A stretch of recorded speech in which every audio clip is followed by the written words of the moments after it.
नमस्कार किसान भाइयों, स्वागत है आपका हमारे YouTube चैनल धाकड़ एग्रीकल्चर में। किसान भाइयों, इस वीडियो में हम बात करने वाले हैं कि जब हमारी लहसुन की फसल 30 दिन की हो जाती है तो उसके बाद में उसमें कौन कौन से खाद डालना चाहिए, इसके बारे में संपूर्ण जानकारी आपको मिलने वाली है।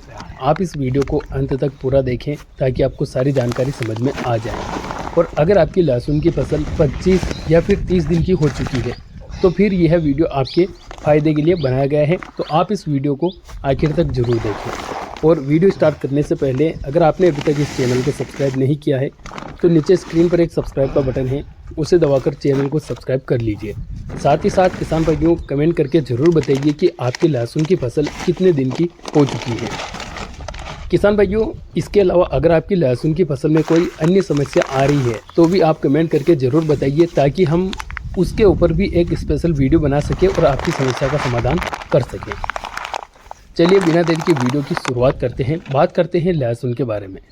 तो अगर आपकी लहसुन की फसल 25 या फिर 30, 31, 32 दिन के आसपास हो चुकी है और अभी तक आपने उसके अंदर अभी तक कोई खाद नहीं डाला है, तो फिर अब उसमें कौन कौन से खाद डालना है इसके बारे में बात करें। तो जब आपकी लहसुन की फसल 30 दिन की हो जाती है तो उस समय पर हमें पहली चीज़ तो उसके अंदर नाइट्रोजन देना पड़ता है। नाइट्रोजन के रूप में हमें यूरिया खाद डालना चाहिए। यूरिया खाद की बात करें तो करीबन 50 किलोग्राम प्रति एकड़ के हिसाब से हमें यूरिया खाद 30 दिन की स्टेज पर हमें देना ही चाहिए।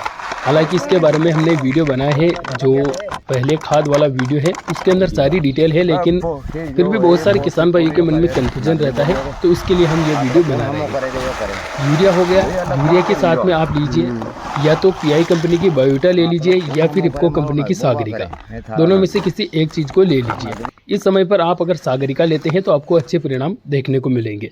तो 10 किलोग्राम प्रति एकड़ के हिसाब से सागरिका यूरिया खाद के साथ में जरूर लीजिए और 2 किलोग्राम ह्यूमिक एसिड और 4 किलोग्राम माइक्रोराइजा।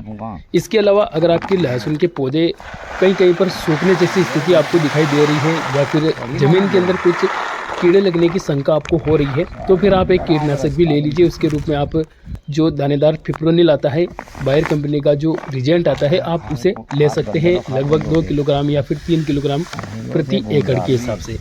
इन सभी को एक साथ में मिक्स कर लीजिए और लहसुन की फसल में 30 या फिर 31, 32, 35 दिन की स्टेज पर आप डाल सकते हैं और उसके बाद में आप अपनी लहसुन की फसल की सिंचाई कर दीजिए। यह जो खाद है यह पहले खाद के रूप में हमें डालना चाहिए। मतलब पहला खाद आप 25 से 35 दिन के बीच में डाल सकते हैं। अगर आपकी फसल 30 दिन की स्टेज पार कर चुकी है और अभी तक कोई खाद नहीं डाला है तो आप यह खाद इस समय पर डाल सकते हैं और अपनी लहसुन की पिलाई कर दीजिए। इस खाद के डालने के बाद आपकी लहसुन की काफ़ी अच्छी ग्रोथ होगी, लहसुन में पिलासपन की समस्या नहीं रहेगी, साथ ही साथ लहसुन की जड़ों का विकास होगा।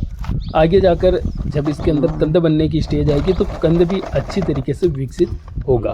तो आप यह जो खाद है 30 दिन की स्टेज पर डाल दीजिए। इसके अलावा अगर आपकी कोई अन्य समस्या आ रही है या फिर आप किसी अन्य टॉपिक पर जानकारी प्राप्त करना चाहते हैं तो कमेंट करके ज़रूर बताइए। अगर आप सवाल करेंगे तभी हमें पता चलेगा कि किसानों की यह समस्या है और इस समस्या का समाधान हमें करना है। तो कमेंट करके ज़रूर बताइए।